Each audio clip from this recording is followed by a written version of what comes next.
नमस्कार मित्रों, RP sir classes में आप सभी का स्वागत है। आज पार्ट 4 से हम देखेंगे बेसिक क्वेश्चन।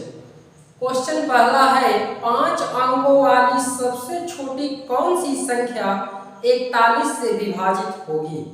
तो आइए देखते हैं, इस क्वेश्चन में कह रहा है 5 अंकों की छोटी संख्या। तो 5 अंकों की छोटी संख्या क्या होगी? तो हम कहेंगे 10,000 होगा। लेकिन एक चीज कह रहा है इसमें कि यह संख्या जो होगी 41 से पूर्णतः विभाज्य होना चाहिए। तो सबसे पहले हम छोटी संख्या लिखने के बाद हम चेक करते हैं कि यह 41 से विभाज्य होगा। तो लास्ट में यहाँ 1 मिल रहा है, इसलिए हो नहीं सकता। तो सबसे पहले इसमें हम क्या करेंगे कि 41 का भाग देना स्टार्ट करेंगे। तो 100 में 41 का भाग देंगे तो 41 का 2 गुना कितना होगा? तो आप कहेंगे 82 होगा। 100 में से अगर 82 निकालेंगे तो कितना बचेगा? 18। 1 0 फिर इस पे रख देंगे। 180 में 41 का भाग लगाएंगे।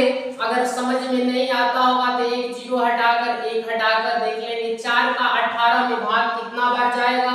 तो आप कहेंगे 4 चौका 16। इसका मतलब 4 बार भाग जाएगा। तो ये 4 कम 4 और 4 चौका 16। फिर 164 हो गया। ये 10 में से 4 घटाएंगे 6 होगा। 7 में से 6 घटाएंगे 1 होगा।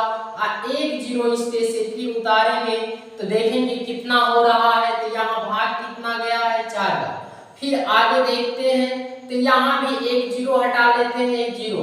तो यहाँ देखेंगे 4 चौका 16। इसका मतलब 4 बार फिर भाग जाएगा। तो 4 चौका 16 होगा। इसका मतलब ये 60 नहीं, यहाँ 60 के स्थान पे अगर 64 होता तो काम बन जाता। तो इन दोनों का अंतर कितना देखा गया कि ये 60 कम पड़ जा रहा है। 64 बनाने के लिए इसमें 4 प्लस करना पड़ेगा। तो इसलिए हम 10,000 में कितना प्लस करके बताएंगे?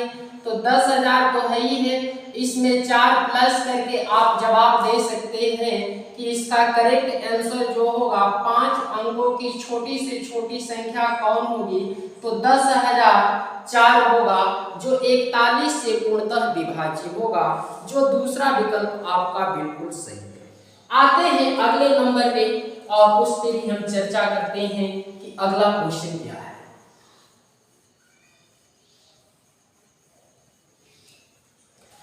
अगला क्वेश्चन है, x का पावर दिया है b माइनस सी, अभागा दिया है x के पावर दिया है c माइनस बी का सरल रूप है। तो आप समझ सकते हैं कि x के पावर अगर b माइनस सी है, यहाँ ये भागा का चिन्ह है, और फिर x के पावर जो है c माइनस बी है, तो इसमें क्या होता है? तो अगर भागा का चिन्ह दिया रहता है, ये बेस दोनों का सेम है। अगर भागा का चिन्ह दिया जाता है तो घात को माइनस करते हैं। अगर यहाँ गुणे का चिन्ह होगा तो इस घात को हम क्या कर देंगे कि प्लस कर देंगे। तो आइए देखते हैं। तो x की बेस है, x को हमने x ले लिया और इसका पावर कितना है? तो b माइनस सी है। आई भागा का चिन्ह है तो यहाँ माइनस लगाएंगे। इसका पावर जो है c माइनस बी है। तो x के पावर क्या होगा? ये b होगा, माइनस c होगा। आइए ब्रैकेट के अंदर अगर माइनस का गुणा माइनस c और माइनस माइनस ये क्या हो जाएगा? प्लस हो जाएगा। तो x की पावर क्या होगा? तो b और b को प्लस करेंगे तो ये 2b हो जाएगा। और c और c क्या है? ये दोनों में माइनस है तो माइनस लगा देंगे। और 1 और 2c है तो ये 2c हम लिख देंगे। तो इस प्रकार से इसका जवाब होगा x के पावर 2b माइनस c, जो दूसरा विकल्प आपका बिल्कुल सही है। आते हैं अगले तीसरे नंबर क्वेश्चन पे और उस क्वेश्चन को भी सॉल्व करते हैं और देखते हैं क्वेश्चन क्या है। तीसरा नंबर क्वेश्चन है, दो संख्याओं का योगफल 10 तथा गुणनफल 30 है, तो उनके व्युत्क्रमों का योगफल होगा। यहाँ तक कि बताया गया है कि दो संख्याओं का योगफल, तो हमको ये संख्या नहीं मालूम है। मान लेंगे फर्स्ट संख्या x और सेकंड संख्या को y मान लेते हैं। तो इसका योग कह रहा है तो हम योग कर देंगे। प्लस कर देंगे तो कितना होना चाहिए, 10 होना चाहिए। अब गुणनफल कह रहा है तो x और y का गुणा करेंगे तो x y की वैल्यू जो दिया है 30 दिया है। तो आपसे पूछ रहा है व्युत्क्रमों का योगफल क्या होगा, व्युत्क्रम क्या होगा। तो व्युत्क्रम देखेंगे, व्युत्क्रम का योगफल पूछ रहा है तो व्युत्क्रम का योगफल लिख लेंगे तो क्या होगा। तो x का व्युत्क्रम क्या होगा, तो आप कहेंगे 1/x होगा। y का व्युत्क्रम क्या होगा, तो 1/y होगा। योग कह रहा है तो प्लस कर देंगे। अगर इन दोनों का एलसीएम लिया जाए तो आप कह सकते हैं xy होगा। x से x कट जाएगा, y यहाँ उतर जाएगा और y से y हट जाएगा, x से मल्टीप्लाई होगा तो x हो जाएगा। आपको दिया है x प्लस y की वैल्यू कितना, x प्लस y की वैल्यू कितना है, तो 10 है। x y का गुणा जो किए हैं तो कितना है, 30 है। तो x y के स्थान पे मैंने 30 रख दिया तो 1 0 से 1 0 कट गया। इस प्रकार आपका जवाब कितना हो गया, तो 1/3 जो तीसरा विकल्प बिल्कुल सही है। आते हैं अगले नंबर पे। हम उम्मीद करते हैं ये सब बेसिक क्वेश्चन आपको जरूर समझ में आ रहा होगा। अगले क्वेश्चन पे चलते हैं और अगला क्वेश्चन देखते हैं कि क्या है। वह न्यूनतम संख्या जो 12, 15, 20 से पूर्णतः विभाज्य वह पूर्ण वर्ग।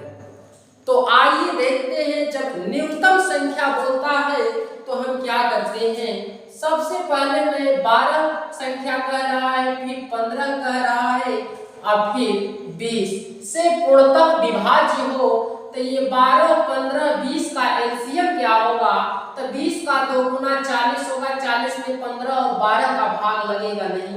20 तिहाई अगर 60 रखेंगे तो इसका मतलब 20 से भी, 15 से भी और 12 से भाग लग जाएगा। तो ये 12, 15, 20 का एलसीएम कितना होगा, तो आप कहेंगे 60 होगा।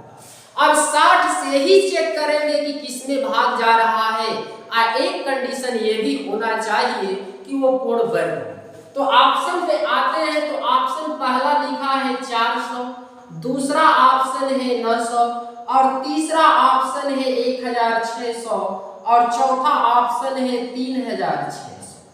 तो यहाँ क्वेश्चन में न्यूनतम बोला है तो न्यूनतम का मतलब छोटा से छोटा नंबर, तो सबसे इसमें 400 है। अगर 400 में देखेंगे 60 का भाग लगाएंगे तो 0 से 0, लेकिन 40 में भाग नहीं जाएगा, पहला विकल्प नहीं होगा। 1 0 से 1 0 कटा देंगे या 6 से 90 में भाग देंगे तो 6 में कम 6, 6 5 है 30, 15 6 का 90। इसका मतलब दूसरा विकल्प जो है बिल्कुल राइट हुआ। अब उसके बाद न्यूनतम कह रहा है कि ये तो दोनों बड़ा नंबर है, सबसे छोटा आपका मिल गया, इसलिए इसका करेक्ट आंसर कितना होगा, बी ही नंबर होगा। इसलिए ये तीसरे और चौथे को हम चेक नहीं करेंगे या 60 से भाग जाए या ना जाए। क्वेश्चन में लगा चुका है कि न्यूनतम संख्या चाहिए, तो न्यूनतम संख्या आपका 900 होगा, जो 900 दूसरा विकल्प आपका बिल्कुल सही है। आते हैं अगले नंबर क्वेश्चन पे और उसमें भी हम देखते हैं कि अगला क्वेश्चन क्या है।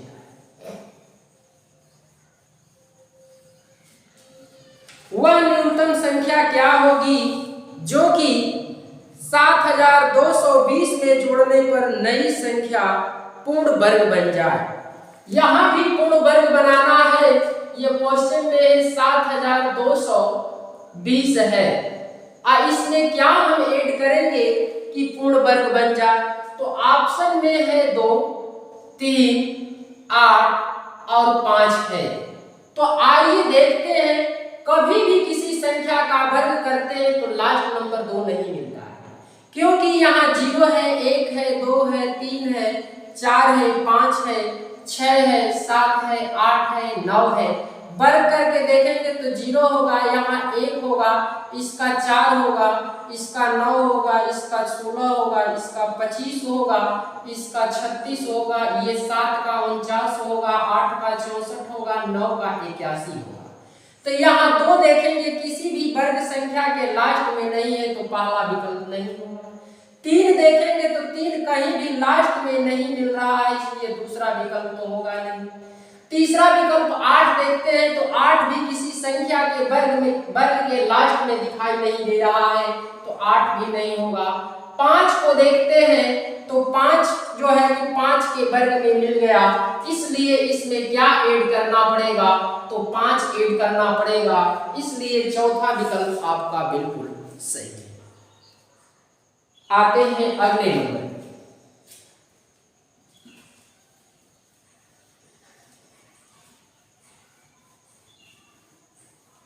अगला नंबर क्वेश्चन है, यदि ये संबंध है b इक्वल 7 संबंध 4 हो तो 5a माइनस 6b संबंध 3a प्लस 11b का अनुपात ज्ञात कीजिए। एक वैल्यू आपको दिया है, यहाँ a संबंध है b, यहाँ दिया है 7 संबंध 11, आपसे पूछ रहा है क्वेश्चन में कि 5a माइनस 6b और संबंध दिया है 3a प्लस 11b का मान क्या हो।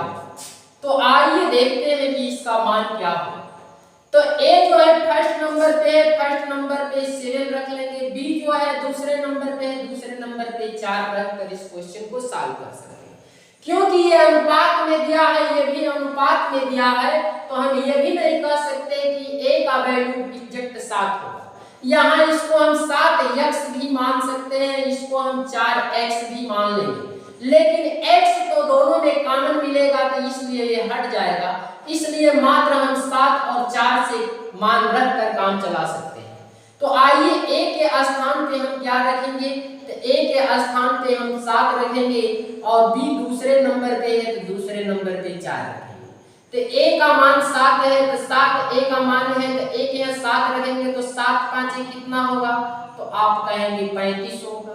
b का वैल्यू कितना है, 4 है, तो 4 यहाँ रखेंगे तो 4 6 कितना होगा, 24 हो जाएगा संबंध है। फिर a का वैल्यू 7 है, तो 7 3 का कितना होगा, 21 हो जाएगा। फिर 11 है, अब b का मान कितना है, 4 है, 4 रखेंगे 11 44 हो जाएगा। अब इसमें देखते हैं 35 में से अगर 24 कम करेंगे तो कितना आएगा, तो 11 आएगा। और यहाँ अगर देखते हैं तो इसको सॉल्व करते हैं तो 4 और 1 कितना होगा, 5 हो जाएगा, और 4 और 2 कितना होगा, 6 हो जाएगा। तो 11 संबंधी 65 जो चौथा विकल्प आपका बिल्कुल सही है।